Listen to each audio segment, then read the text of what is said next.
कक्षा 10वीं की स्टूडेंट फाइनली आपका यहाँ विज्ञान का वार्षिक परीक्षा पेपर लेके आ चुके हैं। तो इस पेपर को आपको यहाँ पर अच्छे से याद करना है, ठीक है। आप यहाँ पर देख लीजिए आपका सेट ए है और साथ ही आपका यहाँ पर सेट बी, ठीक है। और साथ ही आप यहाँ पर देख लीजिए आपको दिखा देते हैं आपका यहाँ पर सेट सी है और ये आपका सेट डी, ठीक है। तो हम इस वीडियो में आपके यहाँ पे हैं और साथ ही हम आपका इस वीडियो में यहाँ पर सेट बी कंप्लीट करने वाले। और साथ ही आपको बता दें आपके यहाँ पर सभी सेट सेम आते हैं, सभी सेटों में सेम क्वेश्चन आते हैं।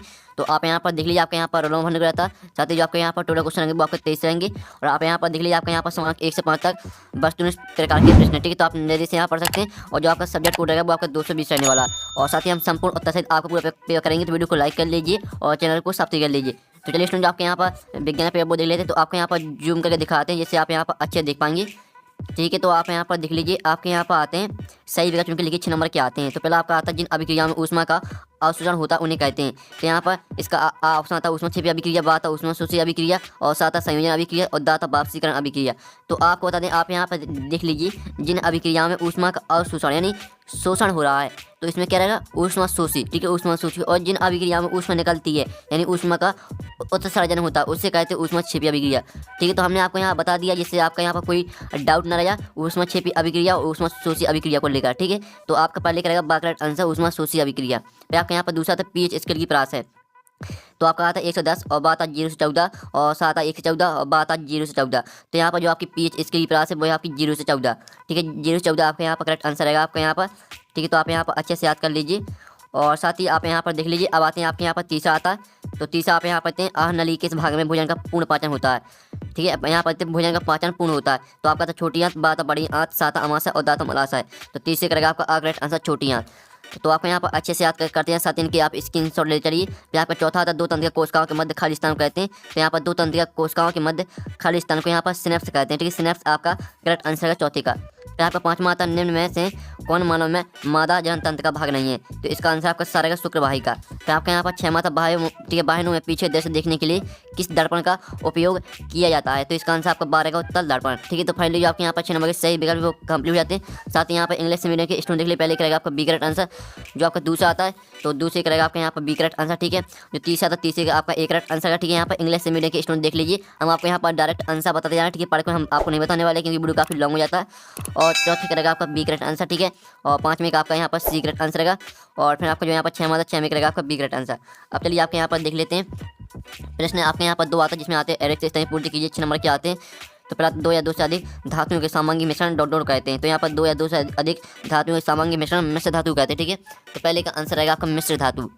तो स्टूडेंट आप यहाँ पर लिखे सॉल्यूशन देख लीजिए। पहले का आंसर आपका रहेगा मिश्र धातु, ठीक है। मिश्र धातु आपका यहाँ पहले का आंसर हो जाएगा। आप यहाँ पर देख लीजिए। फिर आपका यहाँ पर दूसरा आता है जिसमें आप यहाँ पर देख लीजिए तंत्रिका तंत्र की प्रमुख इकाई डॉट होती है। तो यहाँ पर तंत्रिका तंत्र की प्रमुख इकाई न्यूरॉन होती है, ठीक है। न्यूरॉन आपका यहाँ पर दूसरे का आंसर है, ठीक है। यहाँ पर देख लीजिए न्यूरॉन आपका यहाँ पर लिखा हुआ किस तरह से लिखना आप यहाँ पर देख लीजिए।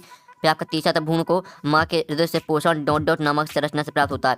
तो इसका उत्तर हो जाएगा आपका यहाँ पर भ्रूण को माँ के हृदय से पोषण प्लेसेंटा नामक संरचना से प्राप्त होता है, ठीक है। प्लेसेंटा आपका यहाँ पर तीसरे का उत्तर रहेगा। आप यहाँ पर देख लीजिए प्लेसेंटा आपका तीसरे का आंसर रहेगा। फिर आपका चौथा आता है, ठीक है। आप यहाँ पर नर इग्मक एवं मादा इग्मक के मिलने की प्रक्रिया दोनों कहलाती है। तो यहाँ पर नर इग्मक एवं मादा इग्मक के मिलने की प्रक्रिया निषेचन कहलाती है, ठीक है। निषेचन आपका यहाँ पर चौथे का उत्तर रहेगा। डॉक्टर त्रिज्या की आधी होती है, ठीक है। आधी आपका यहाँ पर 5वें का आंसर रहेगा, ठीक है। आप यहाँ पर देख लीजिए आधी आपका 5वें का आंसर रहेगा। फिर आपका यहाँ पर 6वां आता है एक आदर्श वोल्ट मीटर का प्रतिरोध डोडो होता है। तो यहाँ पर एक आदर्श वोल्ट मीटर का प्रतिरोध होता है आपका अनंत, ठीक है। अनंत आपका यहाँ पर 6वें का आंसर रहेगा, ठीक है। आप यहाँ पर देख लीजिए पहले का आंसर आपका मिश्र, दूसरे का आंसर आपका न्यूरॉन, तीसरे का आंसर आपका प्लेसेंटा, चौथे का आंसर आपका निषेचन और 5वें का आंसर आपका आधी और 6वें का उत्तर आपका अनंत, ठीक है। आपका यहाँ पर देखते हैं सॉल्यूशन हो तो आप यहाँ पर देख लीजिए। और साथ ही इसका स्क्रीनशॉट आपको ले लेना जिससे आपका जो सॉल्यूशन वो आपका यहाँ पर गैलरी में सेव हो जाएगा। तो स्क्रीनशॉट आप ले लीजिए।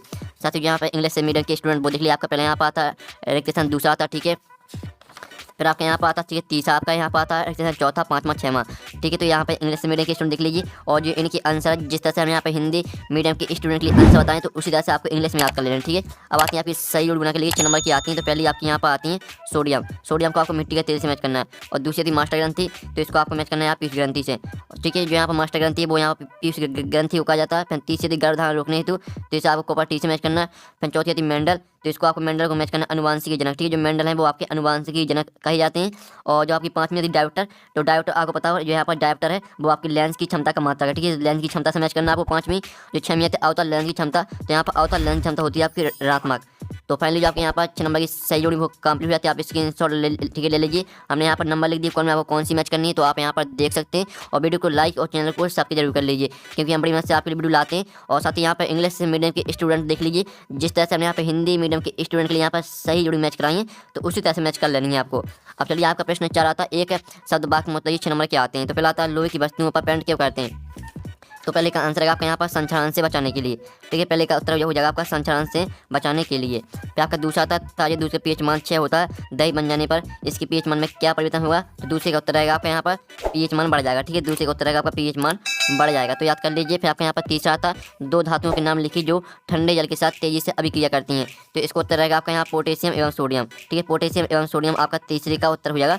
आपको बता दें जो आपकी पोटेशियम है और जो सोडियम ये यहाँ पर ठंडे जल के साथ तेजी से अभिक्रिया करती हैं। और साथ ही आप यहाँ पर मनुष्य में श्वसन वर्णक का नाम लिखिए, तो इसका उत्तर रहेगा आपका यहाँ पर हीमोग्लोबिन। ठीक है, जो मनुष्य में यहाँ पर श्वसन वर्णक है वो आपका हीमोग्लोबिन है, तो हीमोग्लोबिन आपका चौथे का उत्तर हो जाएगा। फिर आपका पाँचवा आता है डीएनए का पूरा नाम लिखिए, तो आप यहाँ पर देखिए डीएनए का पूरा नाम हो जाएगा आपका यहाँ पर डी ऑक्सी राइबो न्यूक्लिक अम्ल। ठीक है, आपका यहाँ पर डीएनए का पूरा नाम हो जाएगा, तो देख लीजिए। और साथ ही आपका यहाँ पर छठवां था रेगिस्तान की मरीज का किस क्रिया का उदाहरण है, तो इसका उत्तर रहेगा आपके यहाँ पर पूर्ण आंतरिक प्रवर्तन। ठीक है, जो आपके यहाँ पर रेगिस्तान की मरीज का है वो आपका पूर्ण आंतरिक प्रवर्तन का उदाहरण है। तो फाइनली जो आपके यहाँ पर एक शब्द वाक्य होता है वो भी आपके कंप्लीट हो जाते हैं। पहले का उत्तर रहेगा संचार से बचाने के लिए, दूसरे का उत्तर आपका पीएच मान बढ़ जाएगा, तीसरे का उत्तर रहेगा पोटेशियम सोडियम, चौथे का उत्तर आपका हीमोग्लोबिन, पांचवें का उत्तर आपका डी ऑक्सी राइबो न्यूक्लिक अम्ल और छठवें का उत्तर आपका पूर्ण आंतरिक परावर्तन। तो आप स्क्रीनशॉट ले लीजिए। और साथ ही यहाँ पर इंग्लिश मीडियम के स्टूडेंट वो देख लीजिए। ठीक है, जिस तरह से हम यहाँ पे हिंदी मीडियम के स्टूडेंट के लिए आंसर बताएं, तो आपको यहाँ पर इंग्लिश में याद कर लेने हैं। फिर आते हैं 70 चैनल के लिए 6 नंबर के आते हैं। तो पहला आता है जो पदार्थ ऑक्सीकृत हो जाते हैं वे ऑक्सीकृत कहलाते हैं, तो पहला आपका यहाँ पर रहेगा असत्य। फिर दूसरा था धातुओं के ऑक्साइड पर क्षार की प्रकृति के होते हैं, तो दूसरा आपका यहाँ पर सत्य रहेगा। फिर तीसरा आता मनुष्य में दोहरा परिसंचरण होता है, तो तीसरा आपका सत्य रहेगा। और चौथा आता मस्तिष्क का शोषण समझने वाला भाग पश्चिम मस्तिष्क है, तो जो आपका चौथा रहेगा, चौथा आपका सत्य रहेगा। और पांचवा आता बीजों के गोल एवं झुर्रीदार गुणों में गोल प्रभावी तथा झुर्रीदार अप्रभावी होता है, तो पांचवा रहेगा आपका यहाँ पर। ठीक है, जो पांचवा रहेगा वो सत्य रहेगा। और छठवां तक कार्बनिक विद्युत के कुचालक होते हैं, तो छठवां आपका सत्य रहेगा। तो आप यहाँ पर देख लीजिए आपका असत्य का सोल्यूशन पहला आपका असत्य रहेगा, दूसरा सत्य और तीसरा भी सत्य, चौथा आपका असत्य रहेगा, पांचवा सत्य रहेगा, छठवां सत्य। ठीक है, ये आपका सत्य का सोल्यूशन, तो आप स्क्रीनशॉट ले सकते हैं। और साथ ही यहाँ पे इंग्लिश मीडियम के स्टूडेंट वो देख लीजिए आपके आते हैं select true place and right, पहला आपका था, दूसरा। ठीक है, और जो इनके आंसर जिस तरह से यहाँ पे हिंदी मीडियम के स्टूडेंट के लिए यहाँ पर सत्य असत्य बताएं, तो उसी तरह से आपके याद कर लेना। ठीक है, तीसरा आता है, चौथा, पांचवा, छठवां। अब आते हैं आपके यहाँ पर क्वेश्चन 6 वायु में जलाने के पूर्व मैग्नीशियम रिबन को साफ क्यों किया था, अथवा रेडॉक्स अभिक्रिया किसे कहते हैं, एक उदाहरण दीजिए। तो स्टूडेंट जो आपके यहाँ पर क्वेश्चन दिया गया था वायु में जलाने के पूर्व मैग्नीशियम रिबन को साफ क्यों किया जाता है, तो इसका उत्तर आप यहाँ पर देख लीजिए। इसका उत्तर हो जाएगा मैग्नीशियम रिबन के ऊपर एक धुंधली मैग्नीशियम ऑक्साइड आरक्षक परत जम जाती है, उसे हटाने के लिए वायु में जलाने से पूर्व मैग्नीशियम रिबन को साफ किया जाता है, क्योंकि वह आरक्षी परत मैग्नीशियम को ऑक्सीजन से क्रिया करने से रोकती है। आपके यहाँ पर उत्तर हो जाता है, आप स्क्रीनशॉट ले लीजिए। और साथ ही जो आपके यहाँ पर अथवा रेडॉक्स अभिक्रिया किसे कहते हैं, एक उदाहरण दीजिए, तो इसका उत्तर आपको खुद करना है। ठीक है, हम आपको यहाँ पर जो आपको ऊपर क्वेश्चन साथ ही अथवा दोनों में से हम आपको एक का आंसर कराएंगे, लेकिन आपको दोनों क्वेश्चन को याद करना है। फिर आपके साथ में भौतिक गुणधर्मों के आधार पर धातु एवं अधातु में दो अंतर लिखिए, अथवा आता अवधर्मी ऑक्साइड क्या होता है, दो अवधर्मी ऑक्साइडों के उदाहरण लिखिए। तो स्टूडेंट जो आपके यहाँ पर क्वेश्चन दिया गया था, ठीक है, अवधर्मी ऑक्साइड क्या होते हैं, दो अवधर्मी ऑक्साइडों को उदाहरण दीजिए, तो ए रहा इसका उत्तर। ठीक है, जो ऑक्साइड अम्लीय एवं क्षार की दोनों गुणों को प्रदर्शित करते हैं वे अवधर्मी ऑक्साइड कहलाते हैं। ये आपके यहाँ पर हो जाती है अवधर्मी ऑक्साइड की परिभाषा, और इसका उदाहरण हो जाएगा आपका एल्यूमिनियम ऑक्साइड Al2O3 आपका सूत्र है, और सूत्र भी आपको याद कर लेना। ठीक है, और जिंक ऑक्साइड ZnO, तो इस तरह से आपका यहाँ पर हो जाता है अवधर्मी ऑक्साइड क्या है, उनके आपके उदाहरण भी यहाँ पर कंप्लीट हो जाते हैं। अब आता है आपके यहाँ पर साबुन तथा अपमायक में कोई दो अंतर लिखिए, अथवा प्रतिस्थापन अभिक्रियाएं किसे कहते हैं। तो स्टूडेंट जो आपके यहाँ पर अथवा है प्रतिस्थापन अभिक्रिया किसे कहते हैं, तो इसका उत्तर आप यहाँ पर देख लीजिए, ये आपका इसका उत्तर। ठीक है, जब किसी कार्बनिक यौगिक से एक हाइड्रोजन परमाणु को विस्थापित करके कोई विषम परमाणु या परमाणुओं का समूह उसके स्थान को ग्रहण कर लेता है, तो ऐसी अभिक्रिया प्रतिस्थापन अभिक्रिया कहलाती हैं। तो फाइनली जल्दी से आप स्क्रीनशॉट ले लीजिए। अब चलिए आपके यहाँ पर नेक्स्ट क्वेश्चन देख लेते हैं। तो आता माइटोकॉन्ड्रिया कोष का भी लिखा क्यों कहते हैं, अथवा था जाइलम और फिलोएम में दो अंतर लिखिए। तो स्टूडेंट आप यहाँ पर देख लीजिए, आपके यहाँ पर अथवा दिया गया जाइलम और फिलोएम में दो अंतर लिखिए, तो ये आपके यहाँ पर जाइलम और फिलोएम में अंतर। ठीक है, जाइलम पादपों में जड़ों द्वारा मृदा से आवश्यक जल एवं खनिज पत्तियों तक पहुँचाने के लिए बहन करते हैं, जबकि फिलोएम पत्तियों द्वारा निर्मित खाद्य पदार्थों को पदार्थ के विभिन्न भागों तक के लिए बहन करते हैं। आपके यहाँ पर अंतर हो जाता है। और साथ ही आप यहाँ पर 10वां मनुष्य में संजाइत होने वाले दो जीवाणु जनित रोगों के नाम लिखिए, अथवा था प्लेसेंटा के कई दो काल लिखिए। तो स्टूडेंट आपके यहाँ पर क्वेश्चन दिया था मनुष्य में संजाइत होने वाले दो जीवाणु जनित इन रोगों के नाम लिखिए, तो इसका उत्तर आप यहाँ पर देख लीजिए। इसका उत्तर हो जाएगा आपके यहाँ पर सिप्लिए और गोनोरिया। ठीक है, आपके यहाँ पर दो रोग हो जाते हैं। ठीक है, आपके यहाँ पर जीवाणु जनित ठीक है रोग हैं, आपका आप यहाँ पर याद कर लीजिएगा। और साथ ही जो इसका अथवा प्लेसेंटा के दो काल लिखिए, तो इसका आंसर आपको खुद करना है। फिर आपका आता है मेंडल ने अपने प्रयोगों के लिए मिठाई पौधे चुनाव क्यों किया, अथवा मेंडल का प्रभाविता का नियम क्या है। तो स्टूडेंट जो आपको यहाँ पर क्वेश्चन दिया मेंडल का प्रभाविता नियम क्या है, तो इसका उत्तर आप यहाँ पर देख लीजिए। ये आपका इसका उत्तर, ठीक है। मेंडल की प्रभाविता के नियम को समझाइए, एक ही चीज़ है। तो आप यहाँ पर 23 नियम के अनुसार जब किसी विपरीत लक्षणों के एक जोड़े को ध्यान में रखकर क्रॉस करा जाता है तो पहली पीढ़ी में केवल प्रभावी गुण लक्षण दिखाई देते हैं, ठीक है। गुणों की यह प्रवृत्ति प्रभाविता तथा यह नियम प्रभाविता का नियम कहलाता है। तो फाइनली इस तरह से जो आपके यहाँ पर आंसर वो कंप्लीट हुआ था, स्क्रीनशॉट ले लीजिए। और साथ ही जो आपके यहाँ पर आता अवतल दर्पण के दो अनुप्रयोग लिखिए अथवा स्नेल का नियम लिखिए। तो स्टूडेंट आप यहाँ पर देख लीजिए, ये रहा आपके यहाँ पर अवतल दर्पण के उपयोग, ठीक है। तो आप यहाँ पर आपके 4 उपयोग देंगे, तो यहाँ से आपको कोई 2 कर लेने, जल्दी से आप यहाँ पर स्क्रीनशॉट ले लीजिए। आपके यहाँ पर अवतल दर्पण के आपके यहाँ पर उपयोग है, 4 उपयोग हैं, तो 2 याद कर लेने, स्क्रीनशॉट आप ले लीजिए। और फिर आपका था उस लेंस की फोकस दूरी ज्ञात की जिसकी क्षमता -2.0 डायोप्टर है, और अथवा कोई डॉक्टर 1+1.5 डायोप्टर क्षमता का संशोधक लेंस निर्धारित करता है, लेंस की फोकस दूरी ज्ञात कीजिए। तो स्टूडेंट आप यहाँ पर देख लीजिए, आपके यहाँ पर क्वेश्चन दिया था उस लेंस की फोकस दूरी ज्ञात कीजिए जिसकी क्षमता -2.0 डायोप्टर है। किस प्रकार लेंस है, यह क्वेश्चन आपका दिया था। तो आपका यहाँ पर क्योंकि P बराबर 1/f फोकस दूरी मीटर में, ठीक है। इस तरह से आपको सूत्र लगा देना, मान रख देना, तो आपका इसका आंसर निकल के आ जाएगा, ठीक है। आप यहाँ पर जो आपकी फोकस दूरी निकल के आएगी वो रहेगी -0.50 मीटर, ठीक है। और आपका यहाँ -50 सेंटीमीटर, ये आपका यहाँ पर सेंटीमीटर आंसर आ जाता है -50 सेंटीमीटर। तो आप यहाँ पर अतः लेंस की अवश्य फोकस दूरी -50 सेंटीमीटर है तथा यह अपसारी अवतल लेंस होगा, ठीक है। तो जल्दी से स्क्रीनशॉट आप ले लीजिए।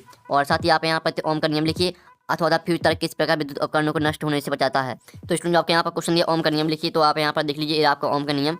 तो आप यहाँ पर किसी बंधन परिवर्तन संयोजित चालक में जिसकी भौतिक परिस्थितियाँ अपरिवर्तित रहती हैं, विद्युत धारा प्रवाहित की जाए तो उसके सिरों पर मध्य विभवांतर और उसमें प्रवाहित विद्युत धारा की तीव्रता में एक निश्चित अनुपात होता है जिसे विद्युत प्रतिरोध कहते हैं, ठीक है। इस तरह से आपको सूत्र भी याद कर लेना। तो जल्दी से आप स्क्रीनशॉट ले लीजिए। और साथ ही आप आते हैं आपके चुंबकीय क्षेत्र रेखाओं के 2 गुण लिखिए अथवा जस्ट धारा और प्रत्यावर्ती धारा में 2 अंतर लिखिए। तो स्टूडेंट आप यहाँ पर देख लीजिए, आपके यहाँ पर चुंबकीय क्षेत्र रेखाओं के कोई 3 गुण, ठीक है। 3 गुण यहाँ पर दिए, तो आपको 2 याद कर लेने हैं, ठीक है।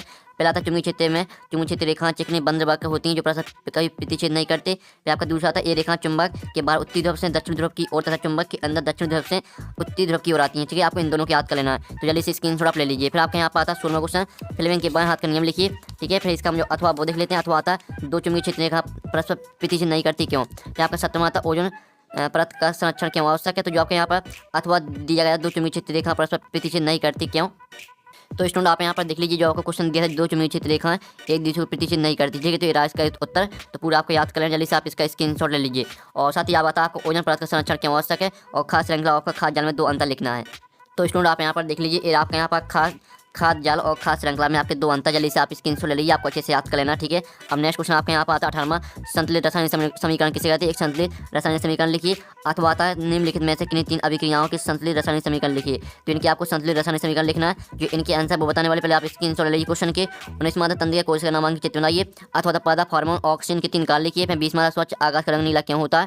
फिर आपका अथवा तारे टिमटिमाते परंतु ग्रह नहीं व्याख्या कीजिए। फिर आपका आता 21 में प्लास्टिक और प्रेस किसे कहते हैं, इसको आर्द्रता रोधी बर्तन में क्यों रखना चाहिए। फिर आपका इसका अथवा निम्नलिखित का कारण लिखिए। फिर आपका आता 22वां, ठीक है, निम्नलिखित अभिक्रियाओं के उदाहरण लिखिए। हाइड्रोजनीकरण अभिक्रिया, ऑक्सीकरण अभिक्रिया, प्रतिस्थापन अभिक्रिया और सावनीकरण अभिक्रिया, इनके उदाहरण लिखना है आपको। अथवा था 4 संतत हाइड्रोकार्बन के नाम, अणु सूत्र और संरचना सूत्र दर्शाइए। 35वां था मानव और सदन तंत्र का नामांकित चित्र बनाइए अथवा था निम्नलिखित प्रश्नों को उत्तर दीजिए। धमनी अनुसार में आपको 2 अंतर लिखना, लक्ष्य क्या इसका क्या महत्व है। तो फाइनली जो आपके यहाँ पे पेपर वो कंप्लीट हो जाता है। साथ ही जो आपके 4 नंबर के क्वेश्चन और 3 नंबर के क्वेश्चन इनका सोल्यूशन का नेक्स्ट वीडियो में, तो वीडियो को लाइक कर लीजिए, चैनल को सब्सक्राइब कर लीजिए। साथ ही आप पेपर का PDF डाउनलोड करना चाहते हैं तो उसकी लिंक आपको मिल जाएगी वीडियो की डिस्क्रिप्शन में। तो यहाँ पर नेक्स्ट वीडियो में टिकन बाय बाय। अगर आपने हमारे यहाँ पर टेलीग्राम ग्रुप ज्वाइन नहीं किया तो आपको टेलीग्राम ग्रुप ज्वाइन कर लेना, ठीक है। आप यहाँ पर देख लीजिए, लिंक आपको वीडियो की डिस्क्रिप्शन में मिल जाएगी। साथ ही आप यहाँ पर देख लीजिए 37,000 स्टूडेंट यहाँ पर ग्रुप में जुड़े हुए हैं। साथ ही आपको यहाँ पर पेपर का PDF सभी सोल्यूशन का PDF आपको यहाँ पर उपलब्ध कराया जाता है, ठीक है। आप यहाँ पर देख लीजिए सभी PDF यहाँ पर डले हुए हैं। तो यहाँ पर आपको PDF मिल जाएगा क्वेश्चन पेपर का, साथ ही आपको सोल्यूशन भी। तो आपको यहाँ पर ज्वाइन कर लेना, ठीक है। लिंक आपको वीडियो की डिस्क्रिप्शन में